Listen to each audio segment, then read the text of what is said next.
show you some of the reading materials that have pushed me further along in my career, and wanted to share these with you guys. Maybe you can add them to your summer reading list. They have really been helpful for me in my career, so I just thought I would share what I have found to be useful. Okay. All right, we're gonna go through these pretty quickly. The first one is this Pocket Psychiatry. I got this when I was in grad school. I got this from the school library, or bookstore, I'm sorry, the school bookstore. And it's really for students that were majoring in medicine and psychiatry in particular. And so I found this little book helpful. It's got pretty much the main diagnosis that we see in mental health, community mental health agencies and hospitals and also schools. It also has a little bit about medications. It has epidemiology in here, so like learning where the diseases and the illnesses come from. So this is really helpful, just to be able to flip through. I mean, it's very small, tiny writing, but when you put your readers on, you can see. Okay, this next one, so I discovered this at the actual library. I had checked it out my first year of practicing school social work, and I loved it and I wanted to buy it. And a couple months later, I actually won it at a counselor breakfast. They drew my name out and I won this book, Brief Counseling That Works.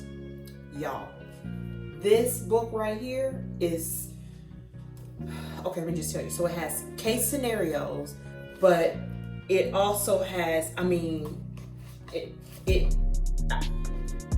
so it has examples of things that clients might say to you, things that students might say to you, and you need to have an intervention ready really quickly. You need to have a quick way of setting goals. You need to have a quick way of getting the client to think and reason and process in like 5 minutes, so that your session really should take, this book will help you get your sessions with students down to about 10-15 minutes if you're seeing them regularly. So I'm fortunate enough that I can meet with students. I met with a student for an hour before, because in my building it's a little bit different.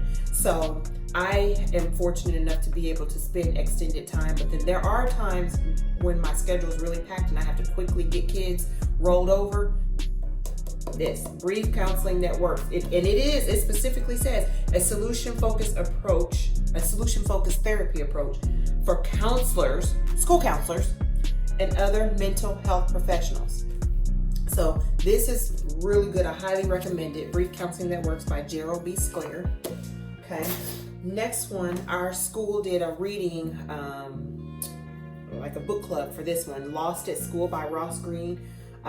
This is excellent. We also did a Ross Greene training for 6 weeks. Our student services team, we did a training with some of Ross Greene's folks, and let me tell you, the conversations that you have with students and the perspective that you have of student behavior totally changes when you read this book and you learn some of his principles and strategies.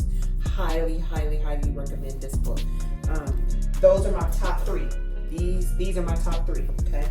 Then the next one I really liked, I got when I was in grad school. I still refer back to it, Trauma Therapy, Principles of Trauma Therapy. So this one has, again, all of these that I'm telling you about so far, minus the Psychiatry pocketbook, have case scenarios that you will run into. And I don't mean the ones that like stuff that never happens, where it's all pretty and it's in a perfect world where the client's going to say the perfect thing.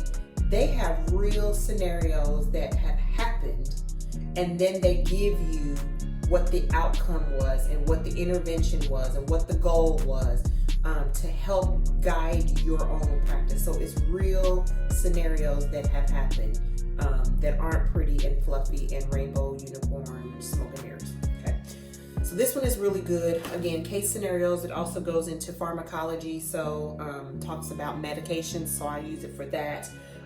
Emotional processing, It talks about psychobiology, trauma, a lot of trauma treatment. So this one's really good.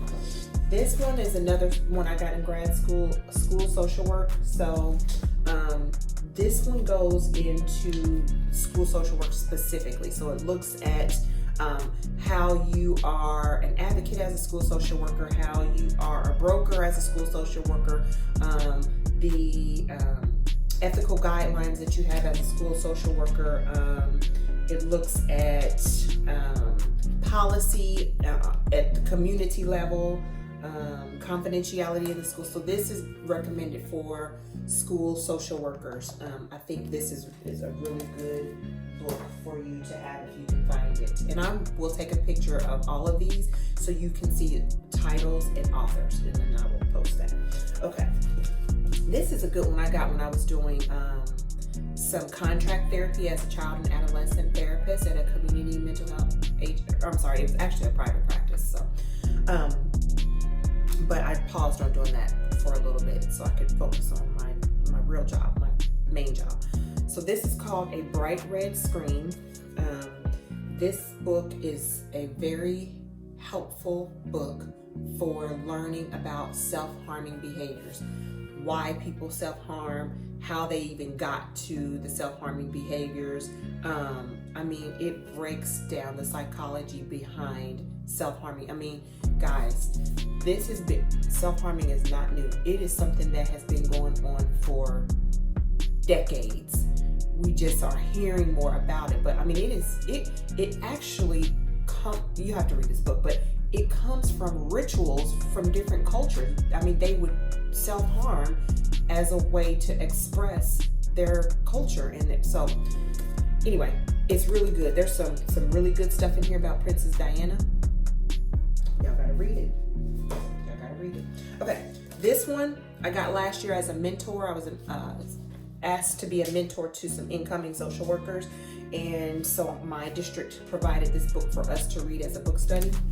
Relationship Responsibility and Regulation, and it is again trauma informed, and it's really talking about looking at kids in a different way and looking at our own perspective and seeing how that kind of muddies the waters when we're looking at kids. And so it really challenges us to reflect on our own self and how we get into relationships with kids as educators. And so this is a really good reflective book. I really enjoyed it. Okay, the last two I have not read yet, but they're on my summer reading list and I'm excited about them. Y'all know this one, Hacking School Discipline. This has been on bestseller for a while now. My husband read it. He is a behavior specialist in an elementary school in another district. So he read this last summer and he was like, you gotta read it. This is a really good book. So I'm gonna read this over the summer. I'm excited to read that one. And then, a little pile going here. And then the last one I wanna read, this one is just for, again, self-reflection and improvement, is called, Why Are All the Black Kids Sitting Together in the Cafeteria? Okay, it's a national bestseller. I work in a rural school. If you don't know what that means, it's a white school, okay? If you can't tell, I'm not white, all right? So this book, so my husband read this one and he's like, Tammy, you need to read this. This is perfect for the situation that you're in. So we have a couple black students or biracial students in my district, and they do tend to draw towards one another and kind of stick together. And so this gives some psychology and some history as to why they do and whether or not they should be allowed to do so, and how things are perceived when they are sitting together, how it looks to outsiders, but what it feels like to the insiders, I guess. That's how it was explained to me. I don't know, I haven't read it. So I'll be reading that again. I'll be reading that this summer, so I'm excited about that. So that's that's it. Those are all of my book recommendations that I highly, highly recommend. I'm sure there are other fabulous ones out there. I just chose my top ones to share with you guys, the ones that have been really helpful to me. And I hope this will help you all further your school social work career. These are all geared toward high school, so because I'm a high school social worker. But I think, well, this one you may be able to use this with younger grades. It probably will work really well with middle school as well. I think the rest of these are, well, no, that's not true. Okay, you could use this one with elementary, because when I was doing this book study, I was in an elementary and a high school at the same time, and I could use some of the principles at both of those buildings. So, hope these helped you guys, and let me know if you have any questions, and I will see you guys next time. Bye, guys.